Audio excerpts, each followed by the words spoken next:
하나님 말씀 구약성경 시편 116편 10절이 되겠습니다. 구약성경 889쪽 시편 116편 10절에서 19절까지 보시겠습니다.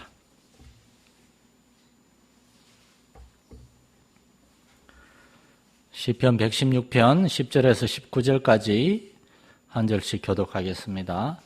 내가 크게 고통을 당하였다고 말할 때에도 나는 믿었도다.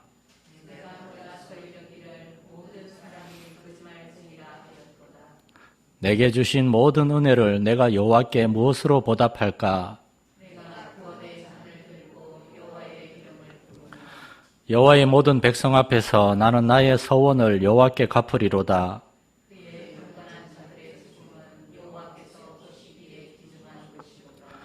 여호와여, 나는 진실로 주의 종이요 주의 여종의 아들 곧 주의 종이라. 주께서 나의 결박을 푸셨나이다.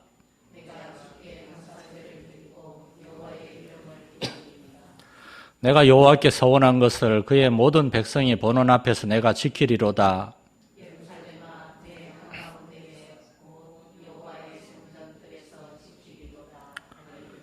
아멘. 수요일 저녁마다 예배 열심을 내시는 여러분께 감사를 드립니다. 오늘날 교회의 현실을 생각하면 사실은 이 수요예배 나오는 것이 얼마나 힘든 일인지, 정말 한국 교회는 물론이고 전 세계 많은 교회들에서 예배가 점점 줄어들고 있습니다. 한국 교회는 늘 마지막까지 버티다가 결국에는 이제 전 세계 교회 추세를 따라가는데, 대부분의 외국의 교회들에서는 주중에 드리는 모임은 거의 사라졌다고 봐야 됩니다. 수요예배, 금요기도회, 새벽기도회는 전 세계에 한국밖에 드리는 데가 원래부터 없었고요. 많은 목사님들이 늦어도 5년, 빠르면 5년, 늦어도 10년 안에 수요예배와 금요기도회에 많은 변화가 있지 않겠나, 그런 얘기들을 하고 있습니다. 저는 이 수요예배를 준비할 때마다 한국교회는 왜 이 수요예배를 드리기 시작했을까? 그걸 되짚어 보면서 교회 역사를 쭉 살펴보니까 일제시대 때 원래 수요예배는 수요 저녁 기도회였어요. 수요 저녁 기도회였고, 금요예배는 금요 철야 기도회였어요.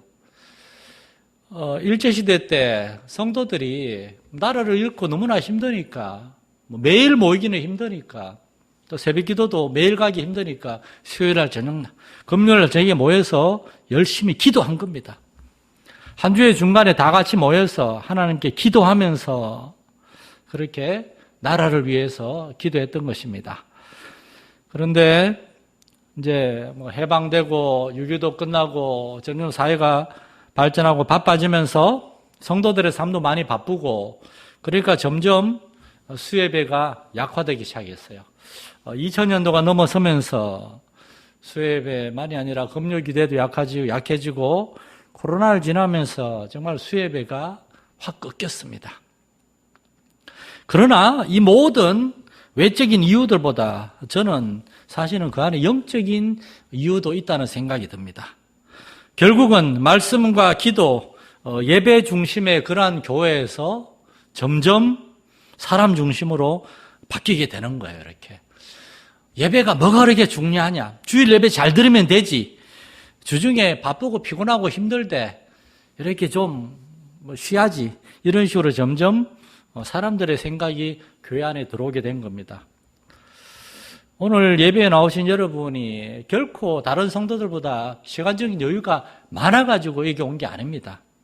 여러분도 다 바쁘고 분주하고 피곤하고 그럴 텐데도 여러분에게 그래도 한 주의 중간에 함께 모여서 하나님을 예배하고 또한 하나님의 말씀을 듣고 배우고자 하는 그러한 사모함이 있기 때문에 교회에 나오신 거라고 저는 그렇게 생각합니다. 결국에 예수님의 말씀하신 그 진리가 오늘날도 적용이 되는 겁니다. 예수님은 마태복음 6장 21절에서 내 보물 있는 그곳에 내 마음도 있느니라 말씀하셨어요. 우리가 보물처럼 생각하는 중요한 일, 거기에 우리는 시간과 우리의 마음을 거기에 다 드린다는 겁니다. 하나님을 예배하는 일, 기도하는 일, 말씀을 듣고 배우는 일을 가장 중요한 것으로 생각한다면 여기에 최우선순위를 둘 것이고 아무리 힘들어도 나오는 겁니다. 그래서 목회자로서 저는 무거운 책임을 느끼는데, 왜냐하면 목회자가 할 일이 성도들에게 왜 예배와 말씀과 기도에 열심을 내지 못하느냐고 혼내고 뭐라 그러는 게 목회자가 하는 일이 아니라, 그 이유를 생각하면서 어떻게든 성도들이 정말 영적으로 회복될 수 있도록 도와주는 게 목회자의 할 일인데, 제가 너무 부족함을 많이 느낍니다. 이를 위해서 특별히 저도 성도들을 위해 많이 기도해야 되겠고, 목회자가 어떤 일을 하는 것보다 하나님께 더 나아가서 기도하는 모습으로 본을 보이고, 예를 들어 바울 사도 같은 경우에는 감옥에 갇혀 있을 때 더 많이 기도했고, 거기에서 위대한 서신서들은 다 감옥에서 나왔잖아요. 저 역시 목회자가 성도들을 위해 더 많이 기도하고, 정말 제 영적인 기초가 더 견고히 세워지고, 그리고 성도들 역시 목사님이 저렇게 열심히 기도하시는데 이런 거 보면서 무언가 느껴야 되겠다는 그러한 도전을 갖게 되고, 또한 이 교회에서 강단에서 하나님의 말씀이 더 올바로 선포되어야 되겠다는 그러한 마음을 갖고 있습니다. 여러분도 부족한 종을 위해 기도해 주시고, 결국에 그렇습니다. 오늘날 세속주의 물결이 아무리 교회를 뒤흔든다고 해도 사람들이 모이는 교회는 여전히 있어요. 그리고 그런 교회들의 특징은 하나님의 말씀이 살아있습니다. 하나님의 말씀이 살아있으니까 하나님이 그런 교회에 사람들을 보내는 겁니다. 우리 교회가 정말이지 기도하는 교회, 기도하는 목사와 성도들, 그리고 하나님의 말씀이 살아있는 교회 되어서 먼저는 성도들 안에 영적인 회복이 있고, 우리 얼마나 기도할 제목이 많습니까? 하나님 앞에 나와 기도하는 교회가 되고, 또한 말씀을 듣고 순종할 때에 하나님께서 여기에 말씀 들을 사람들을 보내주시는 그런 교회가 될 수 있도록 함께 기도할 수 있기를 부탁을 드립니다. 오늘 시편 116편을 세 번째로 상고하려고 합니다. 그리고 앞으로는 시편을 좀 빨리 해서 올해 안에 이제 시편 150편까지 마치고, 내년부터는 좀 더 성도들에게 좀 더 유익이 되는 또 새로운 설교를 지금 준비하고 있습니다. 시편은 우리에게 어떤 교리를 가르쳐주기 위한 딱딱한 서신이 아니라, 성경이 아니라, 시편은 하나님을 깊이 체험한 사람들의 깊은 신앙 고백이고 간증이라고 말씀을 드렸어요. 그래서 시편에는 다양한 어떤 정서적인 표현들이 많이 등장합니다. 시편의 저자들은 하나님 앞에 기쁨과 즐거움과 감사함과 감격, 그리고 찬양이 있습니다. 그리고 정반대로 아주 힘든 일을 만났을 때는 하나님 앞에서 슬퍼하고 눈물 흘리고 통곡하고 자신들의 고통을 하나님 앞에 호소하는 그러한 시들도 있고, 너무 힘들고 괴로워서 고통스러워하면서 하나님의 도우심을 구하는 그러한 시편들도 있습니다. 시편의 특징은 이렇게 아주 분명하다는 거예요. 뜨뜻미지근한 게 없어요. 그런데 오늘날 우리의 삶을 보면은 영적으로나 정서적으로 냉랭하고 무미건조한 그러한 상태도 많이 있습니다. 그래서 우리는 시편을 읽으면서 시편의 주인공들의 이 풍부한 정서를 우리는 진지하게 생각해야 됩니다. 하나님 앞 기쁠 때는 마음껏 기뻐하고 감사하고, 힘들 때는 내가 그래도 교회 직분자인데, 내가 교회를 그래도 수십 년을 다녔는데, 그런 체면치레 생각하지 말고, 힘들 때는 하나님 앞 울면서 하나님을 호소하면서 매일 달려야 됩니다. 이렇게 하나님 앞에서 이 시편의 저자들처럼 우리의 연약한 믿음과 우리의 영적인 침체의 상태를 진실되게 하나님께 고백하면서 하나님의 응답을 기다리는 겁니다.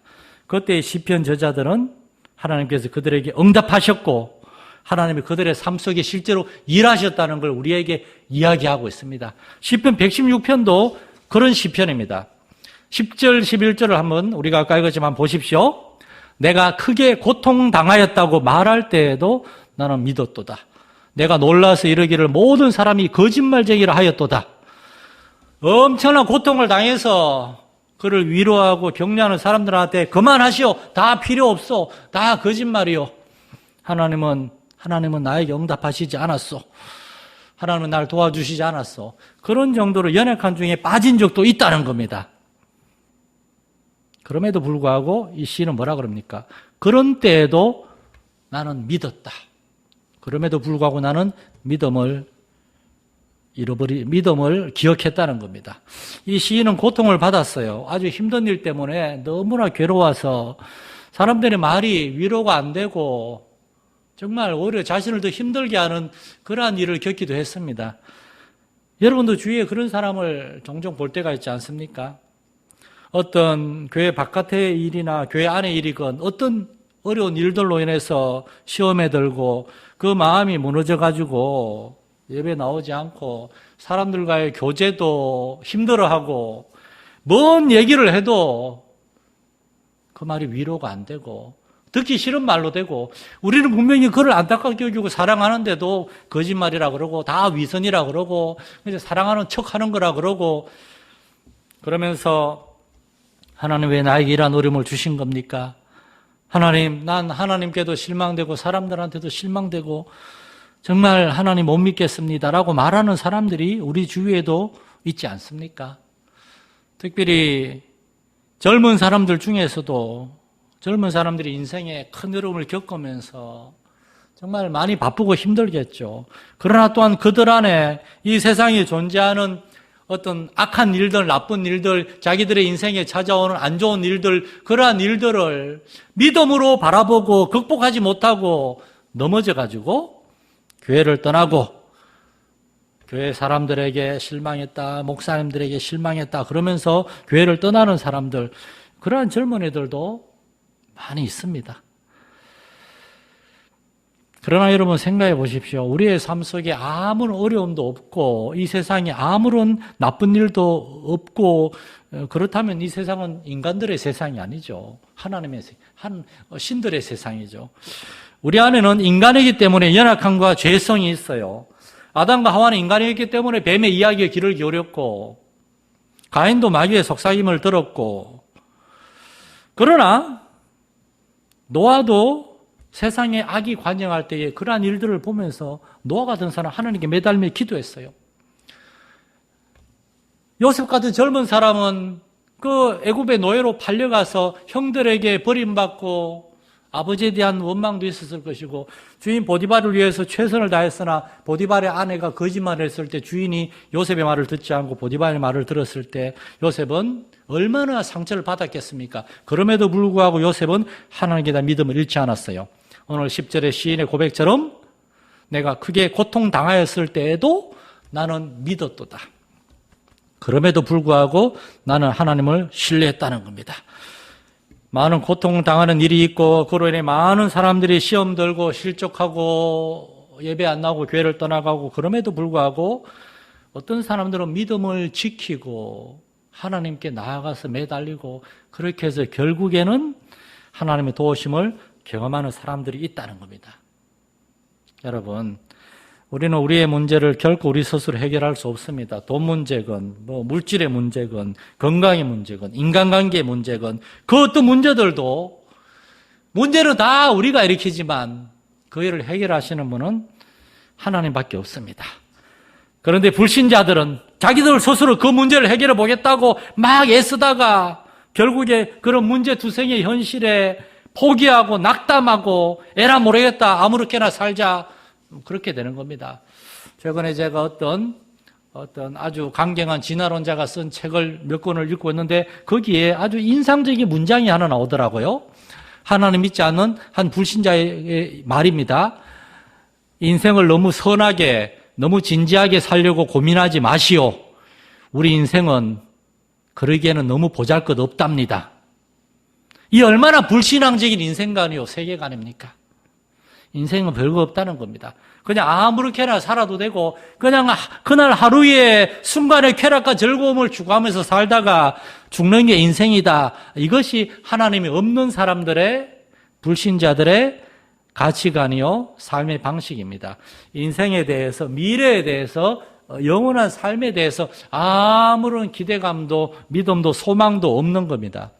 그런데 오늘 이 시편 116편의 시인은 아주 큰 고통을 겪었고 우리가 그 앞에 보면은 너무나 괴로워서 정말이지 죽음의 고통, 죽음의 골짜기 한가운데를 걸어가는 것 같다. 그런 고통스러운 상황을 겪은 사람임에도 불구하고 이 사람은 믿음의 사람이었기 때문에 포기하지 않았습니다. 그럼에도 불구하고 큰 고통 중에도 나는 하나님을 믿었다. 하나님을 붙들었다는 겁니다.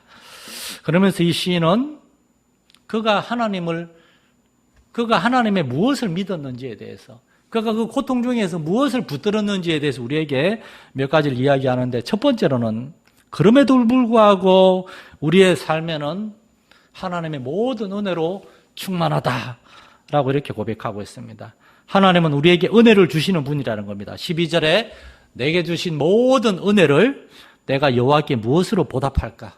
원래 오늘 저녁에 그래서 그 손경민 목사님의 은혜를 부를까 했는데 그 지난 몇 주간 너무 많이 불러가지고 오늘 안 불렀는데, 오늘 낮에 제가 그 노래를 계속 부르고 듣고 아까 예배 전에도 앉아가지고 그거 듣고 은혜, 내게 주신 모든 은혜.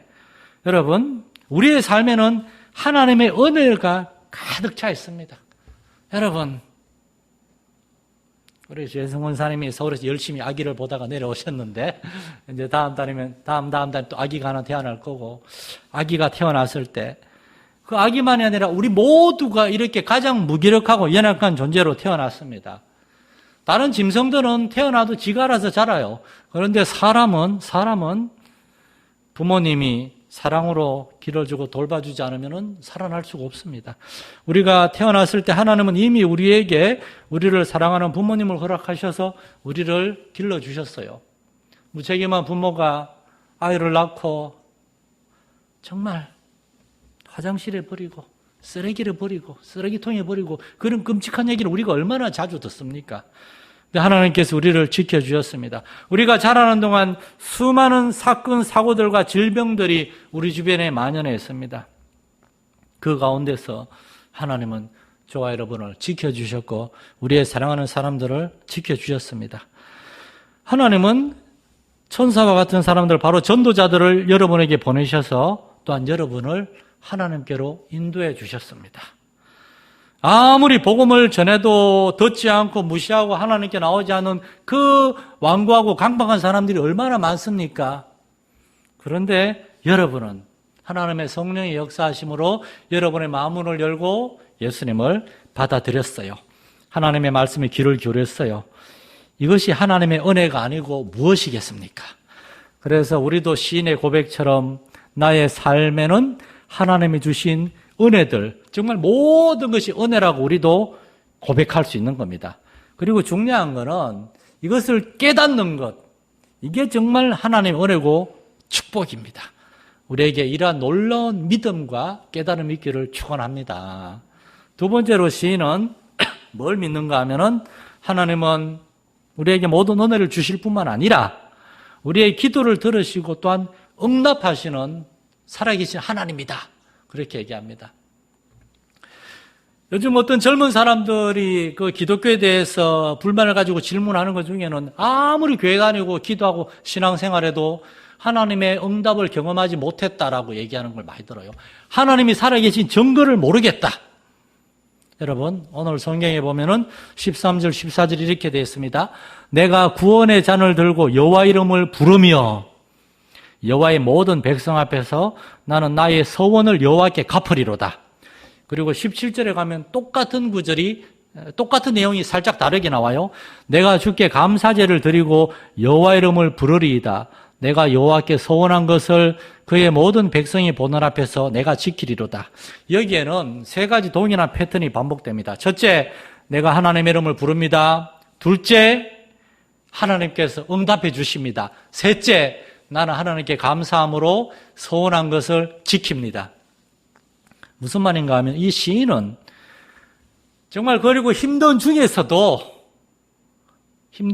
하나님께 그 음성으로 또한 때로는 눈물로 하나님께 기도했고 하나님 응답해 주셨어요. 그렇기 때문에 시인은 하나님께 내가 하나님께 서원한 것을, 이제 우리말에는 서원이라고 되어 있는데 사실은 그 서원 기도에서 얘기하는 그 서원하고는 좀 달라요. 그것은 하나님께 결단한, 헌신한 그 기도를 내가 갚겠습니다. 이렇게 얘기하는 겁니다. 그것도 모든 사람이 보는 앞에서. 여러분은 어떤지 모르겠지만 어떤 사람은 이렇게 기도할 때가 있습니다. 하나님 정말 이 문제만 해결해 주시면 이 병만 고쳐주시면 내가 새벽기도 절대 빠지지 않고 나가겠습니다. 이런 기도 함부로 하면 큰일 납니다.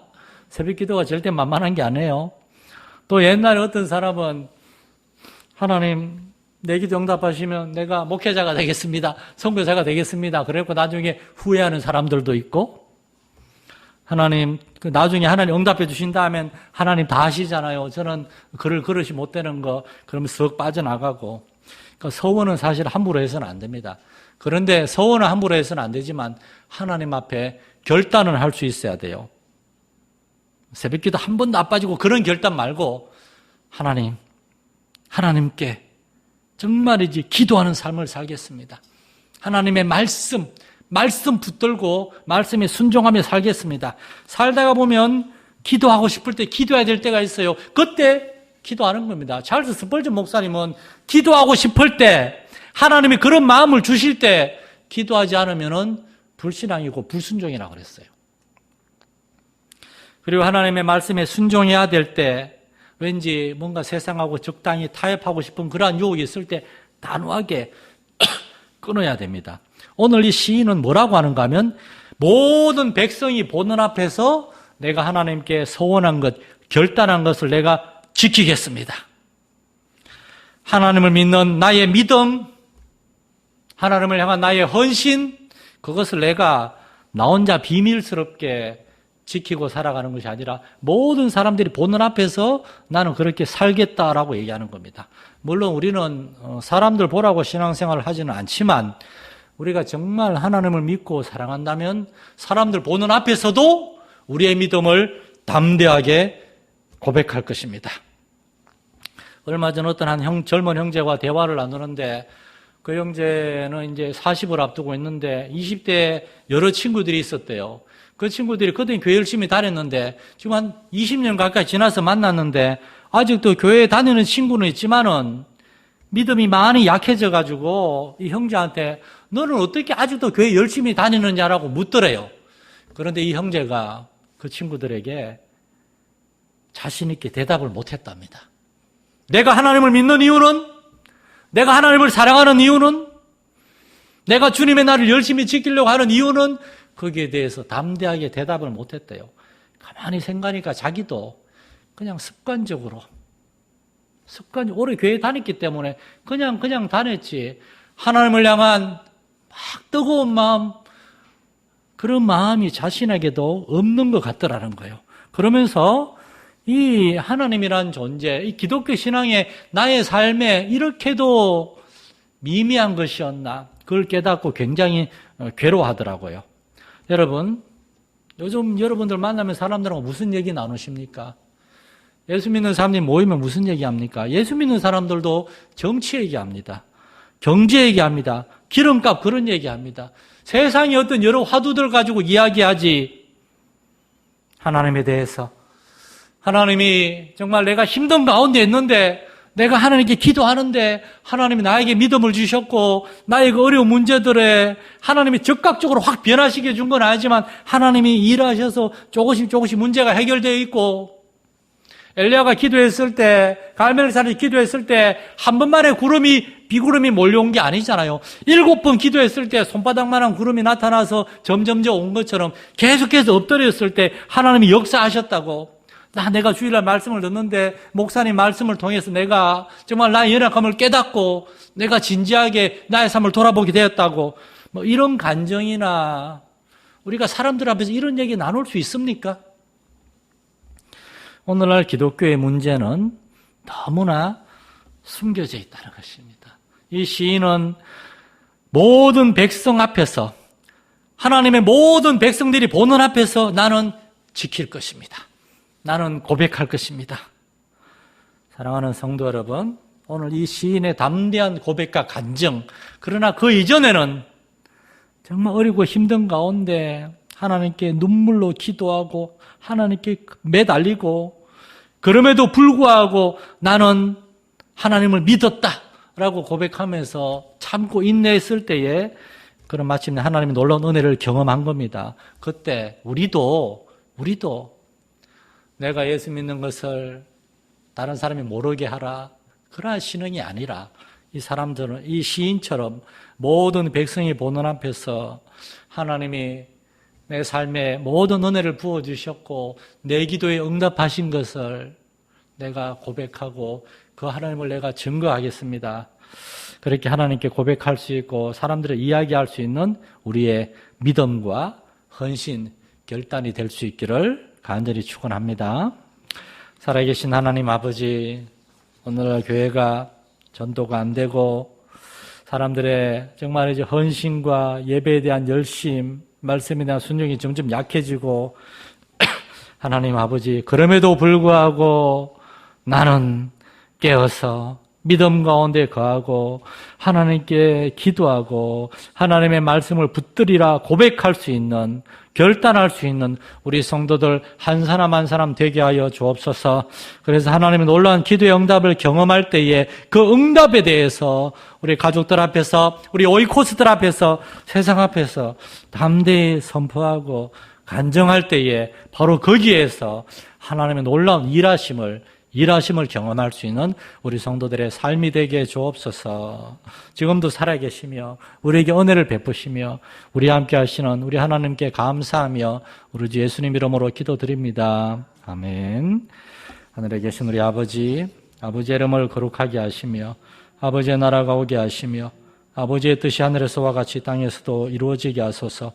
오늘 우리에게 일용할 양식을 주시고 우리가 우리에게 잘못한 사람을 용서하여 준 것 같이 우리 죄를 용서하여 주시고 우리를 시험에 빠지지 않게 하시고 악에서 구하소서.